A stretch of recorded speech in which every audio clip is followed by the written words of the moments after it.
అయ్యో రామా. నేను చూడలేను కళ్యాణ్ గారు, అది చూస్తేనే అర్థమైపోతుంది. ఇవన్నీ ఆడియోస్ ఉన్నాయి, వీడియోస్ ఉన్నాయి మేడం. ఇంత దరిద్రం ఇదేదో ఎక్స్ మూవీస్ ఏదో అంటారు చూడండి, ఆ పార్న్ మూవీస్ లో ఉన్నాయి ఇవన్నీ. ఇంత దరిద్రంగా అయినా ఈ అమ్మాయి మనకి ఇవ్వడానికి కారణం ఏంటి? ఏదో చాలా అంటే కారణం ఏంటంటే కళ్యాణ్ గారు, ఆపేస్తున్నాను ఆపేయండి. అవి చూస్తే మీకే అర్థమైపోతుంది మేడం, నేను ఎంత బాధపడుతున్నానో, నా ఇబ్బంది ఏంటో మీకే తెలుస్తుందండి. మరి రామ కళ్యాణ్ గారితో మనం మాట్లాడదామన్న రోజు నేను డైరెక్ట్ గా రాలేను మేడం, ఏమనుకోవద్దు.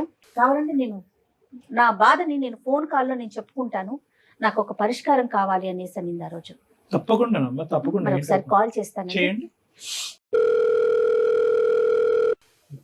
హలో హలో, ఎవరండి? సుధామ్మ, నేను జయాని అందమైన జీవితం ప్రోగ్రామ్ నుంచి కాల్ చేస్తున్నాను. నమస్తే మేడం. నమస్తే అమ్మా. నమస్తే అమ్మ. సుధా, నువ్వు మొన్న కలిసి నాతో మాట్లాడావు, ఫొటోస్ అండ్ పెన్ డ్రైవ్లు ఒక బాక్స్ లో ఇచ్చావు, అవి కళ్యాణ్ గారి ముందే రివీల్ చేయమని చెప్పావు కదా? అవును మేడం. ఓకే, ఇప్పుడే కళ్యాణ్ గారు చూసారమ్మా నాతో పాటు. ఒకసారి మాట్లాడతావా డాక్టర్ గారితో? మాట్లాడతాను మేడం. ఓకే అమ్మా సుధా, నమస్తే అమ్మా. నమస్తే సార్.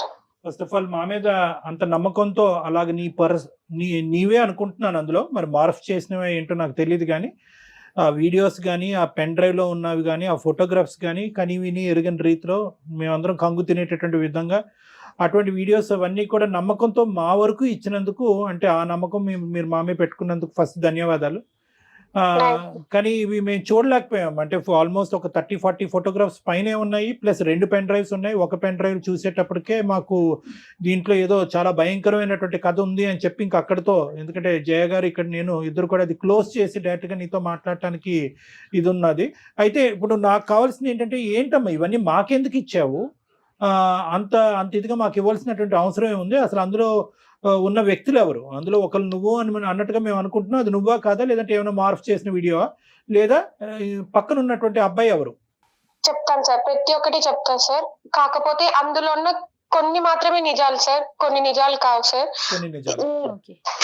దీని వెనకున్నవన్నీ నేను ఇప్పుడు మీకు చెప్తాను సార్. ఫస్ట్ ఆఫ్ ఆల్ నీ వయసు ఎంతమ్మా? సార్ నాకు 32 years. మ్యారేజ్ అయింది కదా? అయ్యింది సార్. చెప్పమ్మా.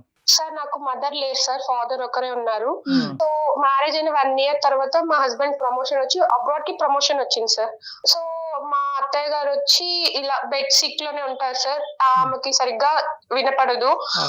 సో ఇలా ఒక రోజు మా ఇంటి పైన రూమ్ కి ఇలా స్టూడెంట్స్ వచ్చారు సార్, రెంట్ కావాలి ఇలా అని చెప్పి వచ్చారు. సో వచ్చారు, సో మేము రెంట్ కి ఇచ్చాం సార్. ఆ రూమ్ లో రెంట్ కున్న ఒక అబ్బాయి కొంచెం మా అత్తయ్య గారితో మాట్లాడడం, ఏమన్నా నాకు కొంచెం సహాయం చేస్తున్నారు మేడం. ఎలా అంటే నేను కాలేజ్ టైమ్స్ లో చదువుకునే టైంలో నాకు ఎలాంటి క్వాలిటీస్ ఉన్న అబ్బాయి రావాలనుకున్నాను నా లైఫ్ లో, అలా అన్ని క్వాలిటీస్ ఈ అబ్బాయిలో ఉన్నాయి మేడం. సరే, అయితే మంచిగా రాఖీ కట్టావమ్మా? లేదు సార్, రాఖీ కట్టలేదు. మరి ఏమైంది? కాల్స్ చాటింగ్స్ చేయడం ఇలా జరుగుతా ఉంది సార్. సో సర్టెన్ టైమ్ లో తను మా మదర్ కి ఇలా హెల్త్ బాగాలేదు, ఫినాన్షియల్ గా అప్రోచ్ అయ్యాడు సార్ నన్ను ఒక రోజు. సో మా హస్బెండ్ నాకు మంత్ కి అమౌంట్ సెండ్ చేస్తున్న అమౌంట్ సేవింగ్స్ చేయమని, కొంచెం మా ఖర్చులకి అన్ని అమౌంట్ నేను సేవింగ్స్ చేస్తూ, ఇలా అమౌంట్ అంతా కొంచెం దాదాపు చాలా అమౌంట్ మేడం నేను తనకి ఇవ్వాల్సి వచ్చింది. నీకు పిల్లలు ఎవరు లేరు కదా సుధా? లేదు సార్. నువ్వు మీ అత్తగారే ఉంటారు. ఈ పై రూమ్ లో ఎంతమంది అబ్బాయిలు ఉంటారు? 4 members ఉంటారు సార్. 4 members ఉంటారు. ఒక రూమేనమ్మా? ఒక రూమ్ 4 members కి ఇచ్చారా ఒక పోర్షన్? అవును మేడం. అందులో ఒక అబ్బాయితో నీకు ఫ్రెండ్షిప్ ఏర్పడింది? అవును సార్. ఫ్రెండ్షిప్ ఇంకేమైనా ఏర్పడిందా? Friendship beyond friendship beyond friendship అంటేనే అర్థమైపోయింది. సరే, ఉన్నప్పుడు సర్టెన్ డే లో తిని వచ్చి అమౌంట్ ఫినాన్షియల్ గా నన్ను అప్రోచ్ అయ్యాడు సార్. మా మదర్ కి హెల్త్ బాగాలేదు, ఫ్యామిలీ ఇష్యూస్ అని. సో నేను నమ్మకంతో తినకు అమౌంట్ సెండ్ చేయడం, అడిగినప్పుడల్లా అమౌంట్ ఇవ్వడం జరిగింది సార్. సుమారుగా ఇప్పటి వరకు సుమారుగా ఒక 20 లక్షల వరకు ఇచ్చింటాను మేడం. 20 లక్షలా?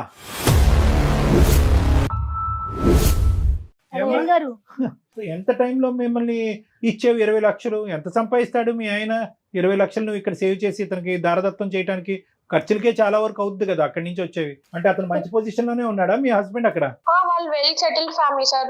సెటిల్ ఫ్యామిలీ, మొత్తం అంతా డబ్బు నీ చేతుల్లో పెట్టాడు ఒక నమ్మకంతో. అవును సార్. సరే సరే. ఆ పెద్ద ఆవిడ ఇంట్లోనే ఉంటది, ఆవిడకి ఏమైనా హాస్పిటల్ ఖర్చులు అవన్నీ ఉంటాయమ్మా మీ ఇంట్లో ఉండే మీ అత్తగారికి? అంటే ఒక 3 months కి 4 months కి హాస్పిటల్ చెకప్ ఉంటుంది అంతే ఆ సార్. బాగోగులన్నీ నువ్వే చూసుకుంటా ఉంటావు.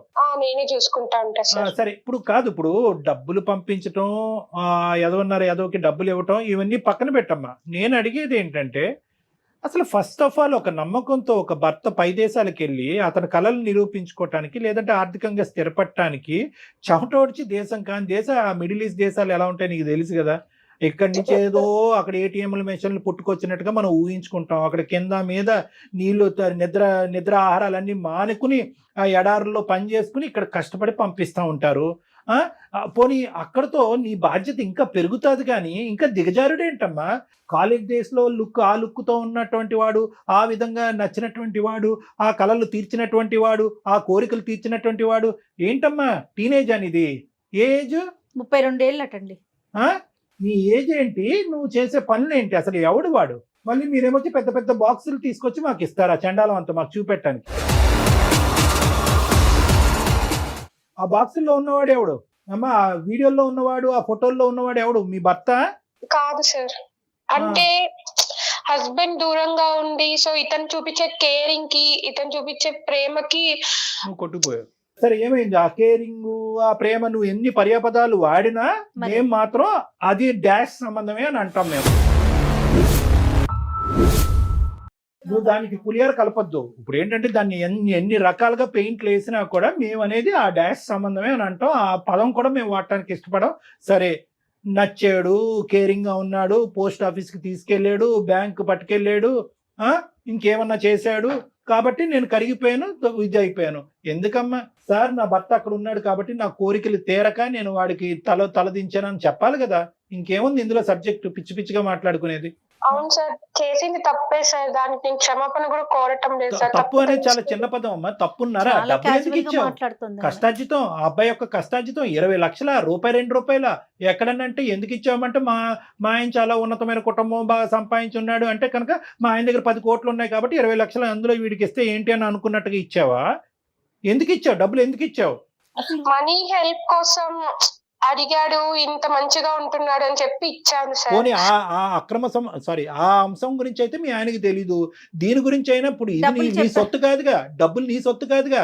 ఏమండి, మన ఇంట్లో ఒక రెంట కొంటున్నాడు, వాళ్ళ తల్లికో బాగాలేదు, వాళ్ళ అక్కో చెల్లికో బాగాలేదు, చావు బతుకుల్లో ఉన్నారంట, ఇంత అడుగుతున్నాడు ఇవ్వండి అని చెప్తే కనుక ఏమంటాడు? అదైనా చూడగలవా? 2 దొంగతనాలు ఎందుకు చేసావు? ఆ దొంగతనం ఏంటి, ఈ దొంగతనం ఏంటి? మరి నీకు ఏం హక్కు ఉందనమ్మా డబ్బులు ఇచ్చేయడానికి?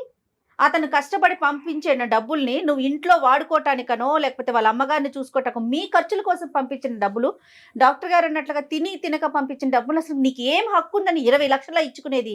మంచిదానివా పిచ్చిదానివా తల్లి నువ్వు? ఈ మధ్యకాలంలో వచ్చాడు అతను, లెక్కపత్రం ఏమైనా అడిగాడా ఏమైనా ఆ డబ్బులని?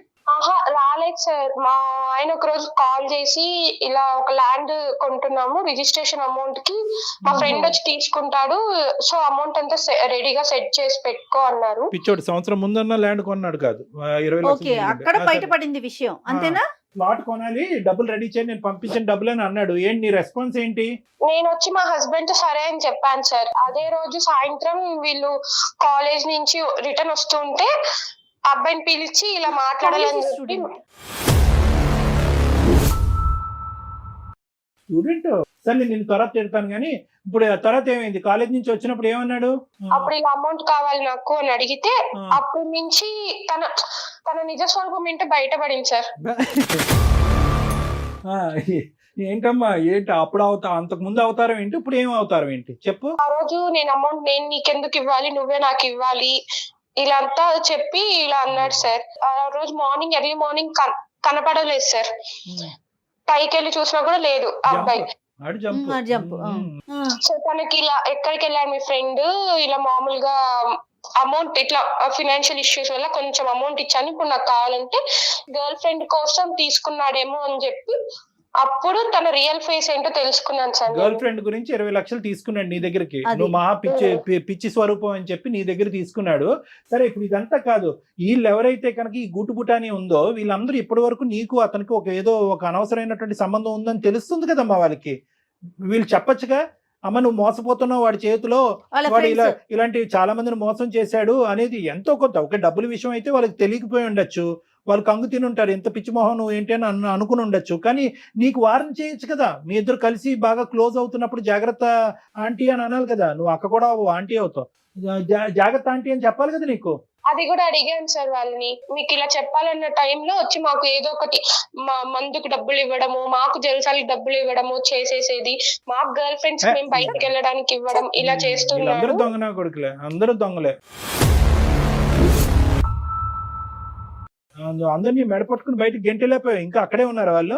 ఈ ఇష్యూ అయితే ఎప్పటి నుంచి స్టార్ట్ అయిందో Batch అప్పటి నుంచి అంతా ఒక్కొక్కరు వెకేట్ చేసేసారు. వెకేట్ చేసేసారు సార్. పెద్ద ఆవిడకి ఏదైనా జరుగుంటే కనుక ఎమర్జెన్సీకి హాస్పిటల్ తీసుకెళ్తే అక్కడి నుంచి మీ ఆయన ఫోన్ చేసి మా అమ్మను కాపాడటానికి బ్యాంకులో ఉన్నటువంటి ఆ డబ్బులు తీసుకెళ్లి హాస్పిటల్ కట్టంటే ఏం చేసి ఉండేదానివి?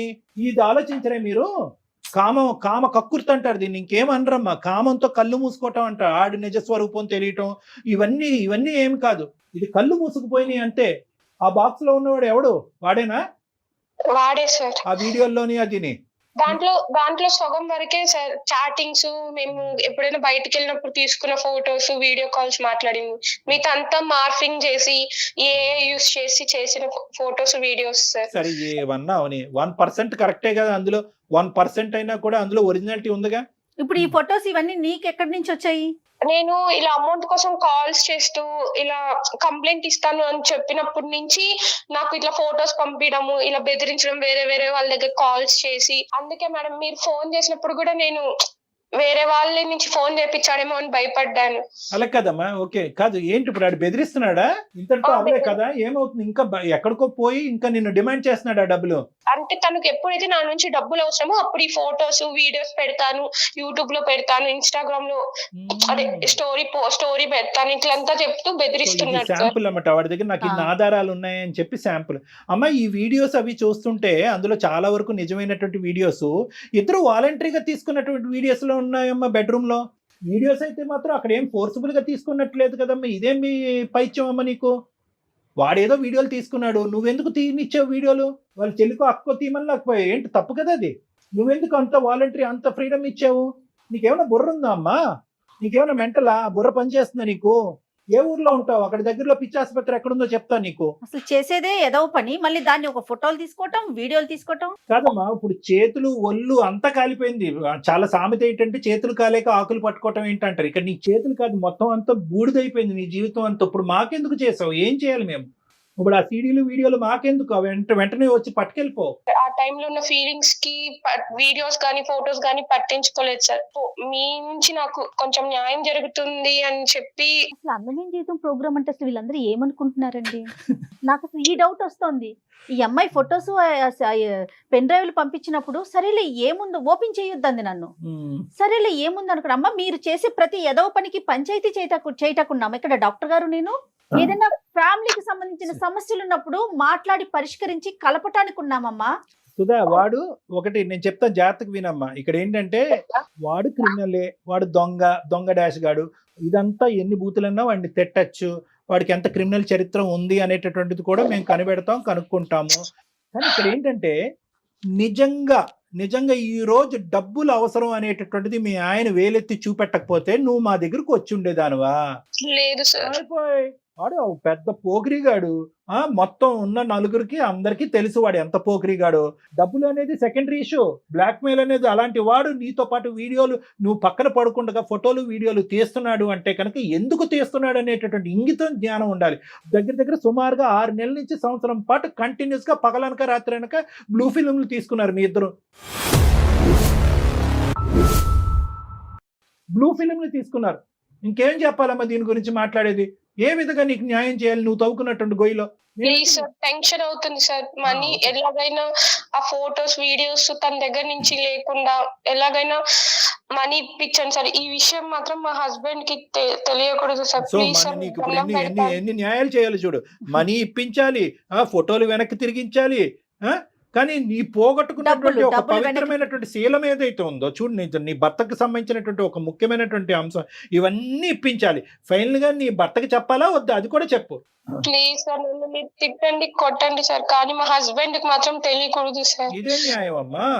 అది మేము ఒక నీతిగా చేసేటటువంటి కార్యక్రమంలో అతనికి ఎందుకు చెప్పకుండా ఉండాలి? వద్దు సార్ ప్లీజ్ సార్, నా పైన ఉన్న నమ్మకం పోతుంది సార్ తనకి.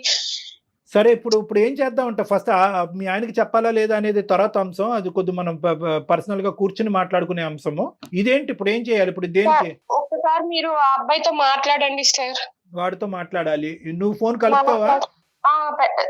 కలుపుతాను సార్. సరే, ఫోన్ కలిపి ఇమీడియట్ గా మేము ఎవరు అనేది రివీల్ చేయొద్దు, మేము సీక్రెట్ గా లైన్ లో కాన్ఫరెన్స్ లో ఉంటాము. అసలు వాడి నిజ స్వరూపం ఏంటో, అసలు నీతో ఏ స్టైల్లో మాట్లాడుతున్నాడో విందాం. అసలు నువ్వు చెప్పేది నిజమా, వాడు చెప్పేది అన్న, అది మాకు కూడా తెలియాలి. కాబట్టి అసలు మేము ఉన్నాం అనేది చెప్పకు వాడితో. Okay madam. అతని పేరేంటి? సాయి సార్. సాయి. మళ్ళీ ఇవే పేర్లు పెట్టుకుంటారు వీళ్ళు. దరిద్రం అంతా. పెట్టేయమ్మా. आप जिस व्यक्ति से बात कर रहे हैं उसने आपकी कॉल को होल्ड पर रखा है, कृपया लाइन पर। హలో హలో చెప్పాలి, ఎందుకు ఫోన్ చేసావు చెప్పు. ఒక 4-5 months లో వస్తారంట. అమౌంట్ ఎప్పుడు ఇస్తావు? ఇప్పుడు అదంతా కాదు కానీ ఒక 50,000 అంటే కొట్టి తర్వాత చూసుకుందాం. ఇంకా ఎన్ని లక్షలు ఇంకా ఎన్ని వేలు లక్షలు నేను నీకు పంపించాలి? అవన్నీ కాదు, నువ్వు మీ మదర్ కి హెల్త్ బాగాలేదని చెప్పి తీసుకున్నావు. ఇప్పుడు నేను కష్టమైన పరిస్థితిలో ఉన్నప్పుడు నువ్వు నాకు హెల్ప్ చేయాలి కదా. ఇప్పుడు అదంతా స్టోరీ చెప్పు కానీ ఒక 50,000 అంటే పంపు తర్వాత చూద్దాం. అలా కాదు, ఏ రోజైనా నేను నిన్ను ఇంత అడుగుతున్నావు ఎందుకు ఏమి అని అడిగానా? నువ్వు ఎంత అడిగితే అంత అమౌంట్ ఇచ్చాను. కొంత అమౌంట్ అకౌంట్ కి సెండ్ చేశా, కొంత అమౌంట్ చేతులకి ఇచ్చాను. నువ్వు నాకేం ఇవ్వలేదు కదా, కనీసం రెంట్ కూడా తీసుకోలేదు కదా మీ దగ్గర నుంచి నేను. నువ్వు నాకేం ఊరికనే ఇవ్వలేదు కదా. ఊరికనే ఇవ్వకపోయినా ఇప్పుడు నేనున్న పరిస్థితిలో ఇంకా మా హస్బెండ్ వస్తాడు అనే టైంలో నువ్వు నాకు హెల్ప్ చేయకుండా ఉంటే ఎలాగో? ఇప్పుడు అంతా కాదు, 50,000 కొడుతున్నావా కొట్టవా? ఇప్పుడు ఏంటి సాయి, నాకు హెల్ప్ చేస్తావా చేయవా? నేను నీకు డబ్బులు ఇవ్వను, నాకు 50,000 కొడతావా కొట్టవా అది చెప్పు నాకు. ఇప్పుడు నేను కొట్టలేని పరిస్థితిలో ఉన్నా సాయి, కొట్టకపోతే నువ్వు ఏం చేస్తావు? నీ ఫ్యామిలీ మెంబర్స్ అందరికి నీ వీడియోలు పంపిస్తా, ఇంక్లూడింగ్ మీ హస్బెండ్ తో సహా. ప్రతిదీ నా దగ్గర ఎవిడెన్స్ ఉంది. మన ఇద్దరం దిగిన ఫొటోస్ ఉన్నాయి, వీడియోస్ ఉన్నాయి, మన ఇద్దరం ఫిజికల్ గా కలిసిన వీడియోస్ కూడా నా దగ్గర ఉన్నాయి. ఒక రీల్ పంపించానంటే చాలు, ఆలోచించాల్సిన అవసరం లేదు, ఇంకా ఆయన వదిలేసిపోతాడు. ఇంకా ఇప్పుడు నేను ఎంత తప్పు చేశానో అందులో నువ్వు కూడా అంత తప్పు చేసావు కదా సార్. ఇప్పుడు ఈచ్ అండ్ ఎవ్రీథింగ్ నా దగ్గర ఉంది కదా, నేను ఎందుకు కాదు మంగత్తల్లి, నేను తప్పు చేయడం కాదు, నువ్వు తప్పు చేసావు. నాకు పెళ్లి అవ్వలేదు, ఒక పెళ్లి అవ్వలేని కుర్రని అట్రాక్ట్ చేసింది నువ్వు, నేను కాదు తప్పు చేసింది. అట్రాక్ట్ చేయడం నీ తప్పు, అట్రాక్ట్ అవ్వడం నా తప్పు కాదు. చెప్పు సాయి, ఇప్పుడు ఏం చేయమంటావు? ఏం చేయమండి, 50,000 పంపితే నువ్వు సేఫ్ గా ఉంటావు, లేదంటే మీ హస్బెండ్ కి పంపిస్తాను అంతే. నేను పంపించాలి, ఏం చేస్తావు సాయి? నాకు ఇప్పుడు నీకు అమౌంట్ సెండ్ చేసే పరిస్థితిలో కూడా నేను లేను, కట్టను. నేను అంటే అలాగా హస్బెండ్ అడుగు, మీ హస్బెండ్ అడుగు, ఏదో కొనుక్కుంటాను అడుగు, అది కావాలని అడుగు, డబ్బులు పంపమని అడుగు. హలో సాయి. సాయి ఎవరికి వెళ్ళిపో, లైన్ లో ఎవరున్నారు? ఆ అమ్మాయి చెప్పలేదు బాబు. సాయి సార్ ఎవరు సార్ మీరు? నేను ఎవరో చెప్తాను. కాదు మా దగ్గర ఏంటంటే సుధా కొన్ని చెక్స్ ఇచ్చి వెళ్ళింది మీకెమ్మని, సంతకాలు పెట్టి బ్లాంక్ చెక్స్ కొన్ని ఇచ్చి వెళ్ళింది. దాంతో పాటు ఒక 5 నిమిషాల్లో చెప్తాను నీకు. సాయి 5 నిమిషాల్లో చెప్తాను నీ పని. చెప్దులేమ్మా సాయి. కాదు చెక్కులు బెదిరించడం కాదు, చెక్కులు ఇవ్వడానికి మేము ఇబ్బంది పడుతుంటే సంతకం పెట్టిన చెక్కులు ఇచ్చింది, దాంతో పాటు ఒక కార్డ్బోర్డ్ బాక్స్ ఒకటి ఇచ్చింది. ఈ రెండు నీకు గిఫ్ట్ ఇవ్వమని చెప్పి మాకు చెప్పి ఇక్కడ వదిలేసి వెళ్ళింది. సో మీకు ఇవ్వడానికి మేము ఫోన్ చేసాం, మరి వచ్చి తీసుకోవాలి కదా నువ్వు. కాదు వచ్చి తీసుకోనా తమ్ముడు, నీకు డబ్బులు అవసరంలో ఉన్నాయన్నావు కదా. 50,000 ఎందుకు, 50 లక్షలు రాసిద్దాం, ఎంతన్నా ఫిగర్ రాసుకోమని దాని మీద. సార్ మీరు అనుకునే వ్యక్తి నేను కాదు sir, sorry wrong number. Wrong number కాదమ్మా, రైట్ నెంబర్, ఇది రైట్ నెంబర్. ఒక నిమిషం ఆగు. నువ్వు అనుకున్నట్టుగా మా దగ్గర చెక్కులో లేదంటే బాక్స్ లో లేవు, దానికి మించినటువంటి వార్తలు ఉన్నాయి కొన్ని. మా పేరు డాక్టర్ కళ్యాణ్ చక్రవర్తి, నేను అందమైన జీవితం అనే కార్యక్రమం సుమన్ టీవీ నుంచి మాట్లాడుతున్నాను. నాతో పాటు సీనియర్ హోస్ట్ జయ గారు కూడా ఇక్కడ ఉన్నారు. మేము ఒక ముఖ్యమైనటువంటి కార్యక్రమాన్ని నుంచి ఫోన్ చేస్తున్నాం, నువ్వు దయచేసి ఫోన్ పెట్టేయద్దు. ఏంటి సార్ అది, నేనేం చేశాను సార్? రైట్, నేను కొన్ని చెప్తాను. Latest breaking news. నీ పూర్తి పేరు సాయి కాదు, సాయి వంశీ కృష్ణ నీ పూర్తి పేరు. నువ్వు జీడిమెట్లలో రెసిడెంట్. నీ మీద ఆల్రెడీ చాలా కేసులు బుక్ అయినాయి. ఉదాహరణ నేను ఒకటి చెప్పాలి అంటే కనుక ఎఫ్ఐఆర్ నెంబర్ ఈ కేసు మీద, ఈ ఎఫ్ఐఆర్ మీద నీ మీద ఆల్మోస్ట్ 3 నుంచి 4 అమ్మాయిలు కంప్లైంట్ పెట్టారు. ఒక అమ్మాయి ఏమొచ్చి ఫోర్సిబుల్ రేప్ అనేటటువంటి ఒక కంప్లైంట్ పెట్టింది. ఇంకొక అమ్మాయి ఏమొచ్చి నువ్వు ఇలాగ అశ్లీలంగా వీడియోలు చేసి ప్రచారం చేసావు అనేటటువంటిది ఇంకో అమ్మాయి కేసు పెట్టింది. ఇంకో అమ్మాయి ఏమొచ్చి నువ్వు ఆర్థికంగా అమ్మాయిని మోసం చేసావని చెప్పి కేసు పెట్టింది. ఇంకో అమ్మాయి ఏమొచ్చి నువ్వు బస్సులోనో ట్రైన్లోనో తాక్కున్న చోట అమ్మాయిని తాకి హింస పెట్టావని కేసు పెట్టింది. 4 అమ్మాయిలు కేసులు పెట్టారు నీ మీద. మీరు నాకెందుకు చేశారు మరి? తొక్కలోడిది. నీకు ఫోన్ చేయడం ఏంటి? ఎవరు ఫోన్ చేయాలి నీ మీద? అప్పుడు ఆ అమ్మాయి ఒక పెద్ద పిచ్చది. ఈ అమ్మాయి ఒక పెద్ద మెంటల్ కేసు. ఈ అమ్మాయి చాలా మంది లిస్టులో ఉండేటటువంటి ఆడపిల్లలాగే ఈ అమ్మాయిని కూడా వాడుకున్నావు. వాడుకోవటంతో పాటు 20 లక్షల వరకు ఆ అమ్మాయి దగ్గర నుంచి మాయ మాటలు చెప్పి తీసేసుకున్నావు. అరే తల్లి గురించి మాట్లాడుతున్నావు, పదే పదే తల్లి సెంటిమెంట్ తీసుకొస్తున్నావు. తల్లికి ఆరోగ్యం బాగాలేదు కాబట్టి, ఆ అమ్మాయికి తల్లి లేదు కాబట్టి నీకేమొచ్చి ఆ డబ్బులు ఇచ్చింది. సరే మొగుడు లేడు కాబట్టి ఇంకో పని కూడా చేసింది. అది చండాలం. మేము మా నోటితో మాట్లాడం. కానీ దాన్ని నువ్వు వీడియోలు చేసి ఫోటోలు చేసి నువ్వు ఇంకా డబ్బులు ఇవ్వాలి అనేటటువంటి విధంగా బ్లాక్మెయిల్ చేసి ఇప్పుడు మా కళ్ళు ఎదుర్కొంటేనే కదా. పోనీ ఆ అమ్మాయి చెప్పేది ఏదన్నా కట్టు కదా అంటే కనుక వేరే విషయం. డైరెక్ట్గా మీరిద్దరు మాట్లాడేసుకుని ఉంటే కనుక మాకు ఫోన్ కలిపేసి ఉంటే అవే నాకు తెలియదు సార్ అని చెప్పి మాకు కబుర్లు చెప్పేసి ఫోన్ పెట్టేసి ఉండేవాడు. మేము లైవ్లో విన్నాం నీ మాటలు. 50,000 కావాలి అర్జెంటుగా, లేదంటే నేను మొత్తం అన్ని బహిర్గతం చేస్తాను, 4కి పంచి పెడతాను, అక్కడితో నీ పెళ్లి పెటాకులు అవుతుంది అని చెప్పి ఇలా ఎంతమంది అమ్మాయిలు నువ్వు మోసం చేసావు? సార్ నేను క్యాజువల్ గా అడుగుతాను సార్ అవన్నీ డబ్బులు, అంతేగాని ముందు నేను డబ్బులు తీసుకున్నా అన్నది అయితే నిజం కాదు సార్. ఏమా నువ్వు ఉన్నావా? ఉన్నాను సార్. నువ్వు మాట్లాడే తీరు చూస్తుంటే కనుక డబ్బులు ఫోటోలు సీడీలు అన్ని చేతిలోకి వచ్చిన తర్వాత ఎలా రిటర్న్ గిఫ్ట్ ఇవ్వాలో పెద్ద గిఫ్ట్ ఇస్తాను నీకు చూడు. ఇచ్చుకో. పెద్ద గిఫ్ట్ ఇస్తానో చూడు నీకు. సార్ చూడండి సార్ ఇలా బెదిరిస్తుంటే ఏం చూసేదమ్మా? ఇక్కడ ఎవరిచ్చారు ఆడికి బలం? ఎవరు పోసారు ఆడి బండిలో పెట్రోల్? నువ్వు కదా. ఆడి అమ్మ స్పీడ్ గా పోతున్నాడు ఆ బండి మీద. ఆడికి ఏం కళ్ళు కనిపించట్లేదు. నువ్వు 10, 18, 20 కంప్లైంట్ చేసినటువంటి 4 కంప్లైంట్ చేయనటువంటి బాధితులు ఎంతమంది ఉన్నారు? ఈ ప్రోగ్రామ్ చూసి ఆడపిల్లలందరూ ముందుకు రండి. అది కూడా నాకు సంబంధం లేదు సార్. ఏమీ సంబంధం లేదు. 4 కేసులు ఉన్నాయి కదా, అవి కూడా క్యాజువల్ గా పెట్టేసుకున్నారా? ఎవరికి వాళ్ళు ఎఫ్ఐఆర్ పెట్టి మరి? వాటి గురించి మీకెందుకు మేడం? అవి ఎప్పుడో నా దగ్గర ఉన్న పాత కేసులు.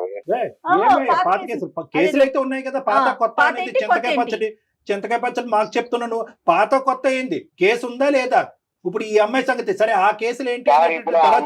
నాకు రిలేషన్షిప్ లేదు సార్. అమ్మాయికి నాకు రిలేషన్షిప్ లేదు సార్. అమ్మాయి మీకు చెప్పింది అంతా అబద్ధం. నేను క్యాజువల్ గా డబ్బులు అడుగుతాను తప్ప ఇలా ఫోటోలు వేయలేక మీరు చెప్పారు ఏదో బెదిరేస్తాను. నేను అలా నేను ఎప్పుడు చేయలేదు. పిచ్చోడా ఇప్పుడు మొత్తం ఈ వీడియోలో ఉన్నది నువ్వు కూడా కనిపిస్తున్నావురా బాబు. అవి చూడలేక కట్టేసాం మేము. ఆ ఫోటోస్ లో వీడియోలు అన్నిట్లో నువ్వు కూడా ఉన్నావురా నాయనా. నువ్వు కూడా అండర్వేర్ అడ్వర్టైజ్మెంట్ లాగా నువ్వు కనిపిస్తున్నావు చండాలంగానే అక్కడ. మరి నువ్వు ఉన్నావు కదా అక్కడ. మరి నిన్ను మార్ఫ్ చేసి చూపెడుతున్నారని అంటావా? నీ వీడియోలు ఉన్నాయి, నీ ఫోటోలు ఉన్నాయి. ఆ అమ్మాయి పంపించిన 20 లక్షలు నీ అకౌంట్ కి ట్రాన్స్ఫర్ చేసినటువంటి ఆధారాలు కూడా మా దగ్గర ఉన్నాయి. అకౌంట్ డీటెయిల్స్ ఉన్నాయి, ఆధారాలు ఉన్నాయి. మీ ఇద్దరు మాట్లాడుకున్న సంభాషణలు ఉన్నాయి. మీ ఇద్దరు పంచుకున్నటువంటి టెక్స్ట్ మెసేజ్లు ఏవైతే అమ్మాయికి బ్లాక్ మెయిల్ చేయడానికి నువ్వు పంపించేవో, నీ దరిద్రం ఏంటంటే నీ మెడ చుట్టుకుని అవి మా చేతుల్లో ఆధారాల కింద ఉన్నాయి. ఇప్పుడేం మాట్లాడతావు నువ్వు? ఎక్కడ పోతావు? ఎంతమంది ఆడవాళ్ళని మోసం చేస్తావు? ఇప్పుడు వరకు తప్పించుకుని తిరిగేవేమో కానీ మా వరకు వచ్చింది ఆ పాత కేసు ఏంటి అనేది, దాని స్టేటస్ ఏంటి అనేది దాన్ని కూడా మేము కదుపుతాం. ఇప్పుడు ఫ్రెష్ ఆధారాలతో పాటు నిన్ను ఇప్పుడు బుక్ చేస్తాము. ఇమీడియట్ గా నువ్వు జైలుకి వెళ్తావు. వేషాలు అనుకున్నావా? వేషాలు అందరు చెవులు అన్ని మూసుకుంటారని అనుకున్నావా? ఇది అందమైన జీవితం కార్యక్రమం. ఆవిడే సార్ నన్ను కనెక్ట్ అయింది ఫస్ట్. నాకు తెలియదు సార్ అసలు. నేను ముందే అన్నాను ఆ అమ్మాయి ఒక పిచ్చి మొహం కాబట్టి నీలాంటి ఏదో కనెక్ట్ అయ్యింది. ప్లస్ పెళ్ళైనటువంటి ఆడపిల్ల అని చెప్పి ఆ అమ్మాయికి పెట్టవలసిన గడ్డి చాలా పెట్టిన తర్వాత నీకు కాల్ చేసాం. ఆ అమ్మాయి బుద్ధి గడ్డి తిన్న తర్వాత ఈ రోజు నీకు చెప్పడం మొదలైంది. ఆ అమ్మాయి కనెక్ట్ అయిందా లేదా అనేది కాదు. నువ్వు మర్యాదగా ఇమీడియట్ గా ఎప్పటి లోపల ఆ అమ్మాయి డబ్బులు తిరిగిస్తావు. డబ్బులతో పాటు నీ దగ్గర ఉన్నటువంటి ఆధారాలు ఇమీడియట్ గా ఇస్తావా, లేదంటే నీ లైవ్ లొకేషన్ మేము ట్రాక్ చేస్తున్నాం, నువ్వు ఎక్కడున్నావు తెలుసు, అక్కడ పోలీసులతో పాటు రమ్మంటావా? ఎవరికి ఇవ్వాలో వాళ్ళకే ఇస్తారు. మీరు బెదిరించిన నా కేసులు ఏం కొత్త కాదు సార్. మీరే చెప్పారు కదా నా ఎఫ్ఐఆర్ నెంబర్ తో సహా. ఇప్పుడు నేను బయటపడితే ఆ అమ్మాయి కూడా బయటపడుతుంది. అది కూడా దృష్టిలో పెట్టుకుని మాట్లాడాను సార్ కొంచెం. ఏంటి అమ్మాయి బయటపడేది ఏందయ్యా? ఏమి ఇలాంటి బాధితులు బయటపడకుండా వాళ్ళకి ఎలాంటి రక్షణ కల్పించాలో మాకు మాకు తెలుసు. తెలుసు ఇందులో బానే ఫోన్ చేసావు, బానేటటువంటి మాకు ఎక్స్పీరియన్స్ ఉంది. నువ్వేం ఏ చెప్పక్కర్లేదు. మమ్మల్ని బెదిరిస్తున్నావా ఏంటి ఆ. నువ్వు సాయి? ఎవరు చేస్తున్నావు? మమ్మల్ని బెదిరిస్తున్నావా? క్యాజువల్ గా చెప్తున్నా. ఇప్పుడు మీరు నువ్వు నా మీద casual గా నేనే చెప్పట్లా. తప్పు blame చేస్తున్నారు కదా. సాయి నువ్వు క్యాజువల్ గా చెప్పట్లా, నీకు బ్లాక్ మెయిల్ చేయడం అలవాటు. అలవాటు. అందులో క్యూలో మమ్మల్ని కూడా పెట్టి ఈ రోజు మమ్మల్ని థ్రెట్ చేస్తున్నావు. నువ్వు మేము జాగ్రత్త ఒక మీడియా, గుర్తుంచుకో. నువ్వు నీ నోటికి వచ్చినట్టు మాట్లాడకు. ఏం చేయాలి కళ్యాణ్ గారు? మర్యాదగా ఇంకొకసారి వార్నింగ్ ఇస్తున్నాను. నువ్వు ఇమీడియట్ గా అమ్మాయికి అర్జెంట్ గా 20 లక్షలు అవసరం. వాళ్ళ హస్బెండ్ దగ్గర నుంచి అమ్మాయికి ప్రెషర్ ఉంది. నువ్వు ఇస్తావా లేదా? ఒక్క మాట చెప్పు. సరే ఇప్పుడు నా దగ్గర డబ్బులు లేవు సార్. ఎప్పుడు ఉంటాయి? నీతో నెగోషియేషన్ ఏంటి? ఎప్పుడు ఉంటాయి డబ్బులు నీతో? ఎప్పుడు వస్తాయి డబ్బులు నీ దగ్గర? అంటే అమ్మాయి అర్జెన్సీ అలాంటిది మేడం. తెలియదు సార్. ఆ? తెలియదు సార్. సరే మా దారి మమ్మల్ని చూసుకోమంటావా? పోలీస్ కంప్లైంట్ ఇవ్వమంటావా? సార్ పోలీస్ కంప్లైంట్ ఇమ్మంటావా అంటే నేనేం చేయను సార్. ఇప్పుడు 20 లక్షలు నేను ఎక్కడి నుంచి తేను సార్. అరే ఎక్కడి నీ తల తాకెట్ పట్టుకుని తీసుకురా. ఎలాగైతే తీసుకెళ్ళాలో తీసుకురా. ఎవరు గర్ల్ ఫ్రెండ్ కి ఇస్తున్నావు అంట? ఆ అమ్మాయి ఎక్కడ ఉంది అసలు? ఆ గర్ల్ ఫ్రెండ్ అన్నది ఉందా? అది ఒక కట్టు కదా. నీతో పాటు మిగతా ముగ్గురు ఎక్కడ ఉన్నారు? ఈ విషయానికి సంబంధం లేదు సార్. మిగతా సంబంధం లేదు సార్. ఎందుకు లేదు సంబంధం? గర్ల్ ఫ్రెండ్ కూడా నేను చూసాను సార్. చూసాను. నీకేంటి నోరు boy. Girl sir friend girl friends తో బయట ట్రిప్పులకి వెళ్ళడము, రూములకి వెళ్ళడం కూడా నేను చూసాను సార్. ఇవన్నీ జరిగిన తర్వాత నువ్వేం తక్కువ తినలేదు అమ్మా. నువ్వు ట్రిప్పులకి వెళ్ళలేదు, ఇంట్లోనే కానిచ్చావు మొత్తం అంతా. నువ్వు ఊరుకో కాసేపు. చండాలం. అసలు మాట్లాడటానికి నీకు హక్కు లేదు. వాడు అలా లొంగడలే అమ్మా. వీడికి ఎలా బుద్ధి చెప్పాలో మొత్తం అన్ని మన దగ్గర రిజిస్టర్డ్ అయి ఉన్నాయి. వాడు ఇచ్చినటువంటి ఆధారాలు ఏవైతే కనుక మా దగ్గర సేఫ్ గా ఉన్నాయి, అవి కాన్ఫిడెన్షియల్ గానే ఉంటాయి. నువ్వేం భయపడద్దు. ఇవేం బహిర్గతం అయ్యి నీ పరువు ఏం పోదు. వీటితో పాటు ఇప్పుడు ఇమీడియట్ గా నేను జయ గారు CCSకి వెళ్తాము, సైబర్ క్రైమ్కి వెళ్తాము. అక్కడే కంప్లైంట్ పెడతాము. షీ టీమ్స్ కూడా మేము వెళ్తాము. అక్కడ కూడా నువ్వు రా. వీడి సంగతి ఏంటో అక్కడ తేలుద్దాం. ఇతను ఫోన్ లో మాట్లాడటం అనవసరం కళ్యాణ్ గారు. ఓకేనమ్మా. అదే చూద్దు కానీ పెట్టేసి. నువ్వు ఎలా బతికి పట్టబడతావు చూద్దాము. ఫోన్ పెట్టు. సాయి ప్లీజ్ సాయి. ఇంకా మళ్ళీ బతిలాడుతూ ఏమమ్మా నువ్వు ఆడన్నా బతిమాలకు మాకన్నా కంప్లైంట్ చేయి. నువ్వు ఆడిని బతిమాలుకోవడానికి మాకు కంప్లైంట్ చేయటువంటి చండాలం గానీ. వీడియోస్ గురించి సార్. అమ్మా అన్ని తిరిగి వస్తాయి, ఏమి పోవు. It's only matter of time. నీ ఫొటోస్ కావాలంటే నువ్వు నా దగ్గరకు వచ్చి అడుక్కుంటే ఇచ్చేవాడిని. నన్ను ఇంత పబ్లిక్ చేసావు కదా నువ్వు. నేను ఏం చేస్తాను చూడు. సాయి ఏంటయ్యా ఈ బెదిరింపులు? ప్రతి మాట రికార్డ్ అవుతుంది. ప్రతి మాట బెదిరించే ప్రతి మాట రికార్డ్ అవుతుంది. ప్రతి అమ్మాయిని ఇలాగే బెదిరించి అన్యాయం చేస్తున్నావు. నీకు సరైనటువంటి శిక్ష పడకుండా ఉండదు. సార్ నాకేమి అమ్మాయి ఫ్రీగా ఇవ్వలేదు సార్. ఆవిడకి ఏం కావాలి నేను అది ఇచ్చాను. నాకు ఏం కావాలి నేను తీసుకున్నాను అంతే. అదే ఇప్పుడు మీలాంటి వాళ్ళందరూ కూడా, మీలాంటి యదవులందరూ కూడా ఏది ఇచ్చానో అది ఇచ్చానంటే కనుక పబ్లిక్ కి చెప్పలేక సస్తున్నావు. ఈ సుధాలాంటి అమ్మాయిల గురించి ఏమి ఇచ్చాడని చెప్పి. ఏమి ఇచ్చావురా నువ్వు? ఏమి ఇచ్చావు? ఆ సుఖాన్ని ఇచ్చావు, ఆ చండాలపు సుఖాన్ని ఇచ్చావు. సార్ ఏం చేసుకుంటారో చేసుకోండి సార్. నాకు ఈ తలకాయ కూడా అంత అనవసరం. ఏం చేసుకుంటాం కూడా నీకు చెప్పవలసినటువంటి అవసరం లేదు. ఇప్పటి వరకు జరిగినటువంటి కథ నీ జీవితంలో ఒకలాగా ఉంటుంది. ఇది బాహుబలి 2, 3 జరగబోతుంది నీ జీవితంలో. ఇప్పుడు చూసుకో కథ ఎలా ఉంటుందో. ఫోన్ పెట్టేసి. చేస్తాం అన్ని చేస్తాం. అమ్మా సుధా చెప్పండి సార్. ఇప్పుడు ఏడ్చి కూడా వేస్తూ ఇప్పుడు బయటికి రావాలి. నువ్వు నూతులో కప్పలాగా దాక్కోవటం కాదు, బయటికి రా. ఆ ఎవిడెన్స్లు అన్ని మన దగ్గర ఉన్నాయి. మొత్తం ప్రాసెస్ అంతా కూడా ఈ కాల్ అయిన తర్వాత చెప్తాము. సైబర్కి వెళ్దాము, సైబర్ క్రైమ్కి వెళ్దాము. షీ టీమ్స్ కూడా వెళ్ళాలి. చాలా స్ట్రిక్ట్ అండ్ స్ట్రింజెంట్ కంప్లైంట్స్ అనేటువంటిది మనం పెట్టాలి. ఇమీడియట్ గా వాడిని ఈడ్చుకుని వస్తారు. నిమిషాల మీద వాడిని ఈడ్చుకుని వస్తారు. ఓకేనా? చెప్పండి, తప్పకుండా వస్తాను సార్. చెప్పండి సార్. ఓకే ఫోన్ మేము మళ్ళీ జయ గారు నీతో మళ్ళీ కాల్ చేస్తానమ్మా. ఇప్పుడే ఒక 5 minutes తర్వాత మళ్ళీ కాల్ బ్యాక్ చేస్తాను. Okay thank you so much madam. Sir మీరు కూడా thank you so much. Thanks చెప్పమాకమ్మా మాకు. జాగ్రత్త అమ్మా. ఇది ఎలా బిహేవ్ చేసేస్తున్నారో చూడండి. ఇది tip of the iceberg madam. ఇదేంటంటే కనుక మనం ఆ ఐస్ గడ్డ అంతా కూడా సముద్రం కింద ఉంది. మనం పైన చూస్తుండేటటువంటి టిప్ ఇది. ఏంటంటే కనుక ఇలా మోసపోయేటటువంటి ఆడవాళ్ళు మోసపోతున్నారా లేదంటే అక్కడ ఇప్పుడు ఈ అమ్మాయి చూడండి, వాడు దొంగని తెలుసు, వాడి గర్ల్ ఫ్రెండ్ ఉందని తెలుసు, గర్ల్ ఫ్రెండ్ తో పాటు షికార్లు కొడుతున్నట్టు. ఈ అమ్మాయికి ఏం గోప్యంగా ఉంది? ఏమి గోప్యం అంతా వాడు ఓపెన్ గా చూశాడు. శరీరాన్ని వాడుకున్నాడు, ఫోటోలు తీసుకున్నాడు, దాని ఆధారాల కింద పెట్టుకున్నాడు, దాని ద్వారా బ్లాక్మెయిల్ చేస్తున్నాడు. సో ఈ ప్రాసెస్ ఏదైతే ఉందో బహుశా ఇటువంటి సాయి లాంటి వ్యక్తులకి ఇది ఒక కామనాలిటీ. ఎందుకంటే ఇప్పుడు నేనేమంటున్నానంటే కనుక ఇప్పుడు అందరికీ ప్రేక్షకులు అందరికీ చెప్పేటటువంటిది ఏంటంటే, మోసం చేసేటటువంటి వాళ్ళు ఎక్కడ పుడతారు, ఎలా పెరుగుతారు అంటే కనుక మోసపడేటటువంటి మీలాంటి ఆడవాళ్ళు ఉంటే కనుక మోసం చేసేటటువంటి వాళ్ళు పుట్టగొడుగుల్లాగా వస్తూనే ఉంటారు. సో నేను ఇందాక చెప్పినట్టుగా ఏంటంటే, వాడు ఒక బండి, ఆ బండిలో మీరు పోసేది ఫ్యూయల్ కాబట్టి వాళ్ళు ఇంకా రెచ్చిపోతారు. ఎందుకంటే ఇప్పుడు వాడు అంత కాన్ఫిడెంట్గా ఎందుకు మాట్లాడుతున్నాడంటే, మీలాంటి ఆడవాళ్ళతో ఎంతో మందితో వాడికి అనుభవం ఉంది కాబట్టి, ఎంతో మంది మీలాగా బక్రాలు అయ్యారు కాబట్టి, నువ్వు కాకపోతే ఇంకోటి, నువ్వు కాకపోతే ఇంకోటి అని అనుకుంటున్నాడు. కానీ ఈరోజు మనం ఖచ్చితంగా 210% నేను మీ అందరికీ వాగ్దానం చేసేది ఏంటంటే, ఖచ్చితంగా వాడికి శిక్ష పడుతుంది. కానీ ఈరోజు ప్రతి వాళ్ళకి ఇటువంటి ప్లాట్ఫామ్ దొరుకుతుంది అనేటటువంటిది లేదు. ఇందాక మీరు అన్నారు, స్టార్టింగ్ లో అన్నారు శనికావేశంలో ఉన్న తప్పులు కాదు ఇవి. శనికావేశంలో చేసిన తప్పులు కాదు మేడం, కంటిన్యూస్ గా సీరియల్ లా చేసినటువంటి తప్పులు చేస్తూనే ప్లస్ దానికి ఆధారాలు క్రియేట్ చేసుకోవటం, కాదులే అనుకోవటం. నిజంగా కళ్యాణ్ గారు అసలు ఈ ఎపిసోడ్ ఒక ఆడపిల్లలందరికీ కనువిప్పు కలగాలని కోరుకోవాలండి. చాలా జాగ్రత్తగా ఉండాలి, చాలా జాగ్రత్తగా ఉండాలి ఆడపిల్లలు. రైట్ అండి, నమస్తే. నమస్కారం. Anchors dress courtesy by Manav Kalamkari KBHP. South ఇండియాలోని అతి తక్కువ ధరలకి రత్నాలను అందించే ఏకైక సంస్థ 6JV